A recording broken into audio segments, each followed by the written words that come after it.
मित्रांसोबत नाईट ड्राईव्हला जाण्याची मजा काही औरच असते.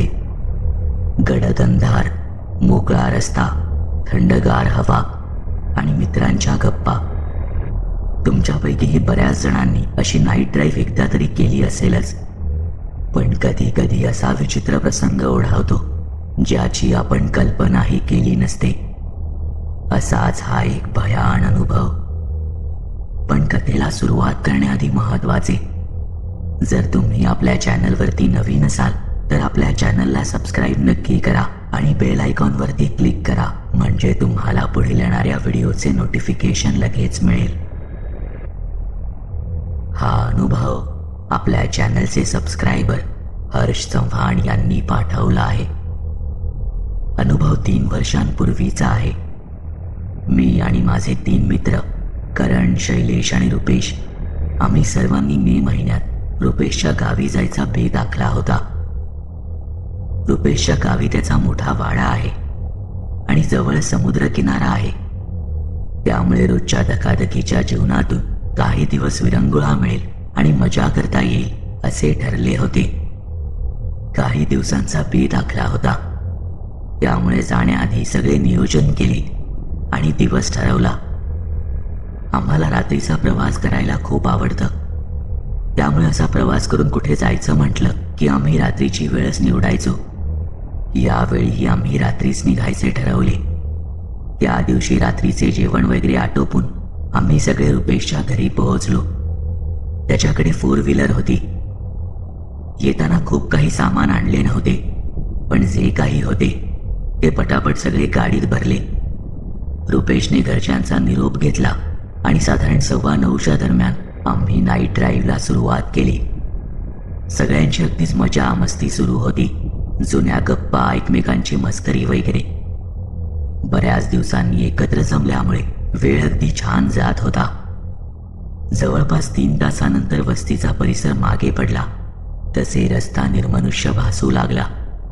उन्हाळ्याचे दिवस असून सुद्धा हवेत हलकासा गारवा जाणवू लागला. संपूर्ण प्रवासात रुपेशच ड्राईव्ह करणार होता, त्यामुळे मध्ये कुठे थांबण्याचा प्रश्न नव्हता. एव्हाना वाहनांची वर्दळही खूप कमी झाली होती. त्यात गेल्या काही मिनिटात मला आमच्या गाडी व्यतिरिक्त एकही वाहन नजरेस पडले नव्हते. तितक्यात भर रस्त्यात अचानक आमची गाडी बंद पडली. मी रुपेशला विचारले, काय रे, काय झालं? आता अचानक गाडी बंद पडण्याचे कारण त्यालाही कळले नव्हते, म्हणून तो खाली उतरत म्हणाला, माहीत नाही रे, थांब चेक करतो काय झालंय. त्याच्या मागोमाग आम्ही सगळेच गाडीतून खाली उतरलो. मी चौफेर नजर फिरवली तर दिसले की आमची गाडी अशा भागात येऊन बंद पडली आहे जिथे अजिबात वस्ती नाही. दूर दूरवर एकही घर नजरेस पडत नव्हतं. जाणवत होता तो फक्त अंधार.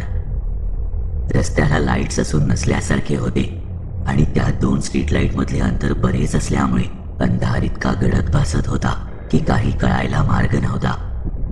रुपेश गाडीचे बोनेट उघडून नक्की काय बिघाड झालाय ते पाहू लागला. मी त्याच्या जवळ चालत जाऊ लागलो. तेवढ्यात मला मागून जोरात कोणीतरी धक्का दिला. आधीच अंधार होता, त्यामुळे नीट काही दिसत नव्हतं. मला वाटले की माझा मित्र करण माझ्याशी मस्ती करतोय. तसेही त्याला मस्करी करायची खूप सवय होती, म्हणून मी जरा वैतागतच विचारलं, काय रे, धक्का कशाला दिलास? मस्करी करायची वेळ नाही आहे. तसे तो आश्चर्यचकित होत मला म्हणाला, अरे मी कधी दिला तुला धक्का? त्याचे असे बोलणे ऐकून मला जरा राग आला आणि मी अजून चिडत म्हणालो, खोटं नको बोलूस तू. करण जरा शांत झाला आणि बोलला, मी धक्का नाही दिला तुला, पाहिजे तर शैलेशला विचार. शैलेशही त्याची बाजू घेत म्हणाला, अरे करण माझ्या समोरच आहे, तो तुला कुठून धक्का देईल? मला जरा गोंधळल्यासारखे झाले, पण मी तो विषय तिथे सोडून दिला. मी रुपेश जवळ गेलो आणि त्याला विचारले, काय रे बाबा, काय प्रॉब्लेम झालाय?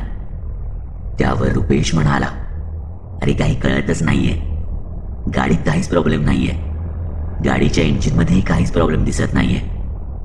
आमचे संभाषण चालू असताना मला जाणवले की करण सतत मागे वळून बघतोय, जसे त्याच्या मागे कोणीतरी आहे. मी त्याला विचारले, काय रे करण, कोणी आहे का मागे? थोड्या थोड्या वेळाने मागे वळून का बघतोय? त्यावर तो जे म्हणाला ते ऐकून माझ्या मनात धडकीच भरली. तो म्हणाला, कोणीतरी मागून मला बोलवतंय, माझ्या नावाने हाक मारतंय. मी त्या दिशेला जाऊन बघितलं, पण तिथे कोणीही नव्हतं. इव्हाना रुपेश गाडीत जाऊन बसला आणि स्टार्टर मारून गाडी चालू करायचा प्रयत्न करू लागला. मी करणला समजावत म्हणालो, अरे भास झाला असेल रे तुला, कोणीच नाहीये तिकडे. त्यावर तो म्हणाला, मी खरं सांगतोय भावा, कोणीतरी मला मागून बोलावतंय. इव्हाना मला कळून चुकलं होतं की इथे काहीतरी गडबड आहे. मी पुढे काही बोलणार तितक्या शैलेश इशारा करत सांगू लागला, शांत व्हा. माझा एक क्षणासाठी हृदयाचा ठोका चुकला. बहुतेक त्याला काहीतरी ऐकू आले, जे तो आम्हालाही ऐकण्यासाठी खुणावत होता. आम्ही तिघही शांत झालो. तसा एक वेगळाच आवाज येऊ लागला. आम्ही सगळेच तो आवाज ऐकण्याचा प्रयत्न करू लागलो. माझे काळीज भीतीने धडधडू लागले. गडद अंधार, निर्जन रस्ता आणि त्याच्या मधोमध आम्ही अडकून पडलो होतो. असे वाटू लागले की तो आवाज हळूहळू आमच्या दिशेने पुढे सरकतोय. तितक्यात रुपेशचे प्रयत्न यशस्वी ठरले आणि गाडी सुरू झाली. तसे आम्ही तिघही धावत जाऊन गाडीत बसलो. आतापर्यंत रुपेशला बाहेर घडणाऱ्या घटनांची अजिबात जाणीव नव्हती. त्याला मी म्हणालो, रुपेश लवकर इथून गाडी काढ, इथे आपल्याशिवाय अजून कोणीतरी आहे. माझे बोलणे ऐकून तो हसतच म्हणाला, तुम्ही किती पण घाबरवा रे, मी नाही घाबरणार.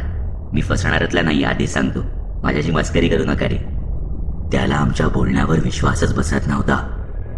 आम्ही त्याची मस्करी करतोय असंच त्याला वाटत होतं. सगळं काही शांत झालं असं वाटलंच होतं, पण तितक्यात रुपेश अतिशय वेगात गाडी पळवू लागला. आम्ही सगळेच घाबरलो आणि त्याला विचारू लागलो, काय झालं रे, इतक्या स्पीडमध्ये का घेतोय गाडी? पण तो काहीच उत्तर देत नव्हता. एक क्षणी मला वाटले की नक्की गाडी रस्त्याखाली उतरून मोठा अपघात होणार. तसे माझी नजर त्याच्या हाताकडे गेली. त्याचे हात अक्षरशः थरथरत होते. तो प्रचंड घाबरला होता आणि घामाने ओलाचिंब झाला होता. मी त्याला पुढे काहीच विचारले नाही.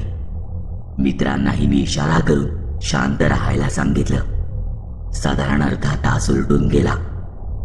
त्या निर्जन परिसरातून लांब आल्यावर रुपेशने गाडी थांबवली. आम्ही त्याला पाणी दिलं. तो शांत झाला आणि त्याने पुढे जे काही सांगितलं ते आमच्या कल्पनाशक्तीच्या पलीकडचं होतं.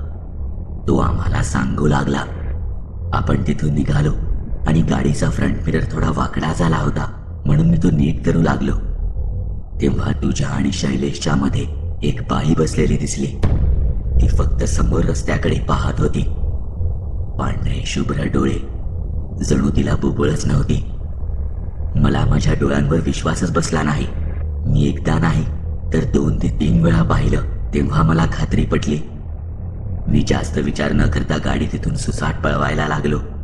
तुम्ही मला विचारत होता, पण माझी दात खिळच बसली होती. त्या भागापासून लांब आल्यावर हिंमत करून मी पुन्हा एकदा फ्रंट मिरर मध्ये पाहिलं. तेव्हा ती तिथे दिसली नाही आणि माझ्या जीवात जीव आला. त्याने सांगितलेला भयानक प्रसंग ऐकून आम्हीही निशब्द झालो होतो. आम्ही त्याला धीर देऊन पुन्हा गाडीत बसलो आणि पुढच्या प्रवासाला लागलो. सकाळी गावी पोहोचलो. रात्रीचा प्रकार अजूनही मनात घर करून बसला होता.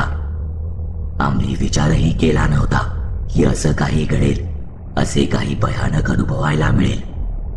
आज 3 वर्ष झाली या घटनेला, पण जेव्हाही रात्रीचा प्रवास करून जाण्याचं म्हटलं की ती काळ रात्र आठवते आणि तो प्रसंग अंगावर काटे आणल्याशिवाय राहत नाही.